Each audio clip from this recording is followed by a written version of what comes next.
Welcome to our channel मंच and stories. तमाम videos की अपडेट के लिए मंच एंड स्टोरीज को सब्सक्राइब करके बेल नोटिफिकेशन को ऑन करें। ये कहानी हमारे एक यूट्यूब फैन ने भेजी है। वो लिखते हैं, ये वाकया मेरे वालिद साहब के साथ उस वक्त पेश आया जब उनकी शादी भी नहीं हुई थी। आइए ये रुदाद उन्हीं की ज़बानी सुनते हैं। मेरा नाम इखलाक अहमद है। पेशे के हवाले से हम सुनार हैं। ये आज से तकरीबन 30 साल कबल की बात है। इन दिनों में और मेरा दोस्त आसिम, जो कि अब सऊदीया में होता है, सराफा बाजार में काम खत्म करके हर हफ्ते आखिरी शो में फिल्म देखने जाया करते थे। रात को वापसी पे मैं बाइक पर आसिम को सदर छोड़ते हुए अपने घर जाया करता था। इन दिनों मेरा घर वाटर पंप की पिछली जाने ब्लॉक 16 में था। एक दिन में इसी तरह मामूल के मुताबिक आसिम को छोड़ते हुए अपने घर जा रहा था। कोई 12:30 पौने 1 का वक्त होगा कि करीमाबाद पुल से नीचे उतरते हुए आगे जो बंगले बने हुए थे, वहां चादर में लिपटी हुई एक कबूल सूरत खातून ने मुझे लिफ्ट के लिए हाथ दिया था। उन दिनों वहां पर बहुत वीरानी सी होती थी। एक लम्हे के लिए तो मैंने सोचा कि आगे बढ़ जाऊं, लेकिन फिर ये सोचकर अकेली खातून है, रात की इस पहर न जाने क्या प्रॉब्लम हो, मैंने खातून के करीब बाइक रोकी और इनसे पूछा, कहाँ जाना है? खातून ने ज़बानी तौर पर जवाब देने के बजाय बस हाथ के इशारे से आगे जाने का इशारा कर दिया। मैंने सोचा कि आगे आयशा मंजिल की चौरंगी है, शायद खातून को वहां जाना हो। जब आयशा मंजिल की चौरंगी आई तो मैंने बाइक रोक कर पूछा, अब कहाँ? उन्होंने फिर आगे जाने का इशारा किया। मैंने सोचा शायद वो वाटर पंप की चौरंगी पर जाना चाह रही हों, सो मैंने बाइक आगे बढ़ा दी थी। ज़रा देर में हम वाटर पंप की चौरंगी पहुंच गए, लेकिन अब मेरे लिए हैरत के साथ साथ कुछ गुस्से की भी बात हुई थी कि खातून ने बाइक से उतरने के बजाय मुझे फिर आगे बढ़ने का इशारा किया था। वाटर पंप से आगे सोराब गोट की चौरंगी आती है, जहां उन दिनों बिल्कुल वीरानी होती थी। मेरा तो जी चाह रहा था कि मजीद आगे जाने से इनकार कर दूं, लेकिन न जाने क्यों मैं ऐसा नहीं कर सका था और बादिल नख्वास्ता बाइक आगे बढ़ा दी थी। सोराब गोट की चौरंगी आई तो मैंने पूछा, अब कहाँ खातून? Left side. इस बार भी हाथ से इशारा हुआ था। मैंने बाइक लेफ्ट साइड पर मोड़ ली।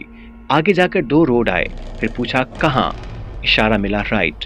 उस वक्त मेरे जहन में सिवाय इसके कुछ नहीं था कि किसी सूरत इस अजाब से जान छुड़ाऊं। सो जब दिल ही दिल में इन खातून को सलवाते सुनाते हुए राइट टर्न लिया तो दूर तक आगे दाएं बाएं मैदान ही मैदान था। उससे पहले कि मैं कोई सवाल करता, बहुत धीमे लहजे में कहा गया था, बस यहीं उतार दें। और फिर खातून ने बाइक से उतरते ही नाक की सीट में चलना शुरू कर दिया था और मैं वापस अपने घर के रास्ते पर चल पड़ा था। रास्ते में इस खातून के हवाले से मेरे जहन में बेशुमार ख्यालात और सवालात बेदार हुए थे, लेकिन मैंने इन्हें अपने जहन से झटक कर सुला दिया था। इस बात का जिक्र मैंने अपने दोस्त आसिम समेत किसी से भी नहीं किया था। दिन पलक झपकते ही गुजरे थे। हमारा फिल्म देखने वाला दिन फिर से आ गया। मैं और आसिम फिल्म देखने गए थे। फिल्म देखने के बाद आसिम को घर छोड़कर मैं गुनगुनाता हुआ वापस आ रहा था कि ऐन इसी मकाम पर वही खातून मुझे हाथ से लिफ्ट का इशारा करती हुई नजर आई। मैंने किसी मामूल की तरह बाइक रोकी, खातून को बिठाया और मंजिल पर पहुंचा दिया। दूसरे दिन मैंने जब बातों ही बातों में आसिम से इन खातून का जिक्र किया तो वो हंसने लगा और बोला, यार ऐसे कैसे हो सकता है कि तुमने उसे दोबारा लिफ्ट कराई और रास्ते में कोई बात ही ना की हो। लेकिन अब अगली बार खातून का नाम भी पूछना और उन्हें घर के दरवाजे पर उतारना, ये क्या कि मैदान में छोड़ आए हो। मैंने आसिम के सामने तो सारी बात मजाक में टाल दी थी, लेकिन दिल में मैंने सोच लिया कि अब की बार अगर वो खातून मिली तो हाल अहवाल जरूर पूछूंगा। अगले हफ्ते तकरीबन उसी वक्त उसी मकाम एक बार फिर खातून मुझसे लिफ्ट लेने के लिए मौजूद थी।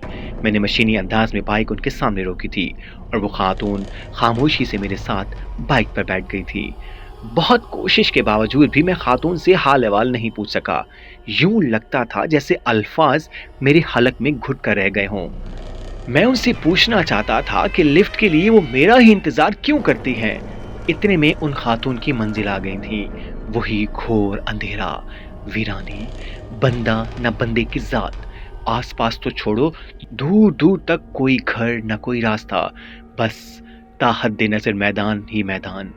उन खातून ने बाइक से उतरने के बाद अचानक ही मेरा सीधा हाथ पकड़कर मुझे अपनी जानिब खींचना चाहा था, लेकिन फिर एक झटके से मेरा हाथ यूं छोड़ दिया जैसे उन्हें कनट लगा हो। मुझ पर भी अचानक एक दहशत सी तारी हुई थी और मैंने उसी दहशत और वहशत के आलम में बाइक वापसी के लिए मोड़ी थी। बस उन चंद लम्हों में क्या देखता हूँ कि मैं वहाँ तन्हा खड़ा था। वो खातून गायब हो चुकी थी। दूर दूर तक उस वीरान मैदान में मेरे अलावा कोई न था। खुदा जाने उस खातून को जमीन खा गई थी या आसमान निकल गया था। मुझे बाइक मोड़ने में ज्यादा से ज्यादा 3 सेकंड लगे होंगे। इतनी देर में कोई इंसान तो गायब नहीं हो सकता। मेरे तो मानो सारे जिस्म से जान ही निकल गई थी। मैं कई दिनों तक बुखार में फुकता रहा। सब मुझसे पूछ पूछ कर थक गए कि आखिर मेरे साथ हुआ क्या है। मैं किसी को क्या बताता कि 3 दफा जिस औरत को मैंने ड्रॉप किया वो कौन थी। ये मिस्ट्री मुझसे आज तक हल नहीं हुई कि आया वो कोई बदरू थी या फिर चुड़ैल। और फिर जो इसने मेरा हाथ पकड़ के खींचा था, अगर उस वक्त मेरे बाजू पर अम्मा का दिया हुआ कुरानी तावीज़ न बंधा होता तो फिर मेरा हश्र क्या होता। ये सोचकर आज भी मेरे रोंगटे खड़े हो जाते हैं।